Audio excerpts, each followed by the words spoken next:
Hello दोस्तों, cortisol basically एक stress hormone है जो कि बॉडी में अलग अलग तरह के स्ट्रेस या अलग अलग तरह के इश्यूज में बनता है। कई बार बाहर से भी दिया जाता है, कई बार किसी किसी बीमारी के कारण भी कॉर्टिसोल ब्लड में ज़्यादा हो सकता है। आज हम बात करेंगे ब्लड में हाई कॉर्टिसोल लेवल्स होने के क्या फ़ायदे होते हैं। कॉर्टिसोल लेवल्स ज़्यादा होने से कई नुकसान भी होते हैं, जिस पर वो ऑलरेडी हमने अलग वीडियो किया है। आज हम बात करेंगे फ़ायदे क्या होते हैं, कॉर्टिसोल लेवल के क्या इश्यूज होते हैं, कैसे बनता है और क्या खाद्य पदार्थों से इस पर इफेक्ट होता है। इस पर ऑलरेडी हमने अलग अलग वीडियोस में डिस्कशन किया है। आज स्पेसिफिकली बात करेंगे इसके फायदों पर। टॉपिक पर जाने से पहले जो लोग हमारे चैनल पर नए हैं उन्हें रिक्वेस्ट करूँगा कि चैनल को सब्सक्राइब करें, वीडियोस को लाइक करें, शेयर करें, फॉलो करें, कमेंट करें, पूरा देखें। टॉपिक इंपॉर्टेंट है इसलिए इसे अंत तक देखेगा। चलिए शुरू करते हैं पॉइंट वीडियो।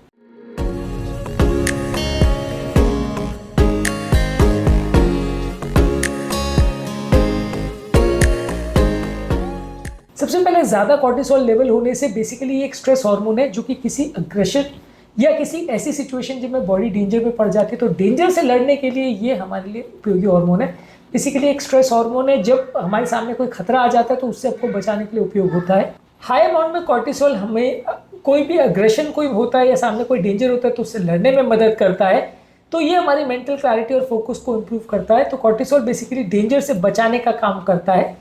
इसके अलावा इस टाइम पे बॉडी को ज़्यादा एनर्जी की ज़रूरत पड़ती है। जब भी बॉडी में कोई स्ट्रेस आता है तो ये बॉडी के अलग अलग स्टोर्स से, यानी कि आपका फैट को, आपके प्रोटीन्स को मेटाबोलाइज करके सडन क्विक एनर्जी बॉडी में लेके आता है। तो बेसिकली इस टाइम पे जब आप बॉडी क्राइसिस में हो तब उससे लड़ने के लिए आपको चाहिए बहुत ज़्यादा एनर्जी, और ये एनर्जी को सप्लाई करने का काम कॉर्टिसोल करता है। तो जब बॉडी किसी स्ट्रेस में है तो एक्स्ट्रा एनर्जी सप्लाई करने का काम कॉर्टिसोल करता है।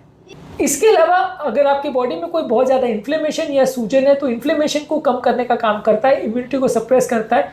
जब कभी आपकी बॉडी में कोई सूजन या इन्फ्लेमेशन हो रही है तो वहाँ पे एक्स्ट्रा या एक्सेसिव इम्यून रिस्पॉन्स है किसी इंजरी की वजह से या इन्फेक्शन की वजह से, तो उसको कम या कंट्रोल करने में इसका इंपॉर्टेंट योगदान है।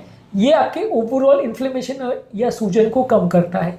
इसके अलावा हमारे पेन टॉलरेंस को भी बढ़ाता है। अब मान लीजिए आप कोई स्ट्रेस में हो या किसी से लड़ाई हो गई, झगड़ा हो गया, कोई जंगली जानवर सामने आ गया, तो उस समय अगर आपको बहुत ज़्यादा पेन होगा तो आप मैनेज नहीं कर पाओगे सिचुएशन और अग्रेशन नहीं मेंटेन कर पाओगे। मान लीजिए कोई सैनिक लड़ाई लड़ रहा है और उसको गोली लग गई और उस दौरान उसको पेन हो रहा है तो अपना काम नहीं कर पाएगा। तो पेन को सप्रेस करने का काम भी ये स्ट्रेस हार्मोन करते। उस समय हमारा पेन का थ्रेशोल्ड को बढ़ा देते, तो वो जो भी इंजरी हमको हुई है उसकी वजह से ब्रेन को मैसेज नहीं जा पाता कि हमको पेन हो रहा है। और इमरजेंसी सिचुएशन में ये हमारे एक बहुत बड़ा प्रोटेक्टिव मैकेनिज्म है। पेन को टॉलरेट करना की कैपेसिटी बढ़ जाती है। जब व्यक्ति सैनिक है तो लड़ाई कर रहा है, उस समय उसको गोली लग गई है या चोट लग गई है और उसको अगर पेन होता रहेगा तो काम नहीं कर पाएगा। तो ये स्ट्रेस हार्मोन उसके पेन को कम करेंगे ताकि वो अपना काम आगे से कर पाए और जो आगे उसका काम है उसको कंटिन्यू कर पाए। तो वहाँ पे ये स्ट्रेस हार्मोन्स का रोल है कि ये आपके पेन के रिस्पॉन्स को कम करता है। इसके अलावा छोटी मात्रा में जब ये रिलीज होता है तो हमारे ओवरऑल मेमोरी रिटेंशन को भी इम्प्रूव करता है।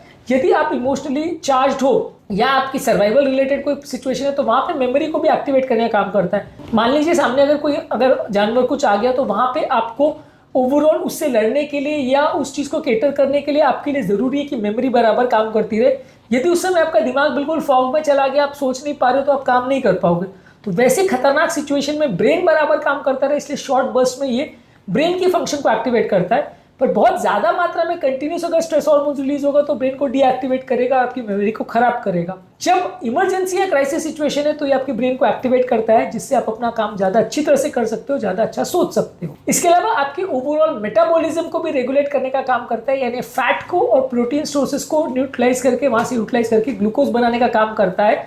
तो इंटेंस इमरजेंसी सिचुएशन में ग्लूकोज लेवल को मेंटेन करने में मदद करता है। ये ओवरऑल आपके लिए बहुत इंपॉर्टेंट प्रोटेक्टिव मैकेनिज्म है कि आपका ओवरऑल ग्लूकोज स्टोर्स मेंटेन रहेगा। ये ग्लूकोज वो कहीं से भी लेके आएगा, फैट से लेके आएगा, प्रोटीन से लेके आएगा, लेकिन आपके ओवरऑल ग्लूकोज स्टोर्स को मेंटेन करने में मदद करेगा।